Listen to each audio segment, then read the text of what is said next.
مولانا شمس الحق افغانی رحمۃ اللہ علیہ سے ایک قادیانی جج نے پوچھا نبوت کیا چیز ہے؟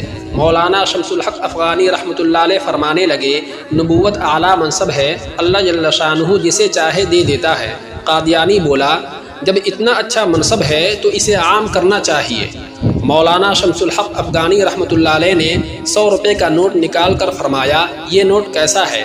اسی زمانے میں 100 روپے کا نوٹ بڑا نوٹ تھا۔ قادیانی بولا یہ تو اعلیٰ چیز ہے۔ مولانا شمس الحق افغانی رحمۃ اللہ علیہ نے فرمایا جب اتنی اعلیٰ چیز ہے تو اسے عام کرنا چاہیے۔ ایک مہر میں اپنی طرف سے بناؤں گا اور جعلی نوٹ تیار کر کے عام کرتا رہوں گا۔ قادیانی جج بولا یہ کام اگر آپ نے کیا تو آپ مجرم ہوں گے اور سزا کے مستحق ہوں گے۔ اس کام کی اتھارٹی صرف حکومت کے پاس ہے، کسی اور کے پاس نہیں۔ مولانا شمس الحق افغانی رحمۃ اللہ علیہ نے فرمایا ٹھیک ہے، اب یہ سمجھو کہ نبوت اگرچہ اعلیٰ منصب ہے مگر اس کی اتھارٹی صرف اللہ تعالیٰ کے پاس ہے، جس کو وہ چاہے نبی بنا دیتا ہے۔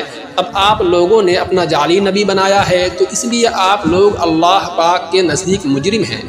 اس تحریر کی ہر صاحب ایمان زیادہ سے زیادہ تشہیر کرے، یہ محمد صلی اللہ علیہ وسلم سے محبت کا ادنیٰ سا اظہار ہوگا۔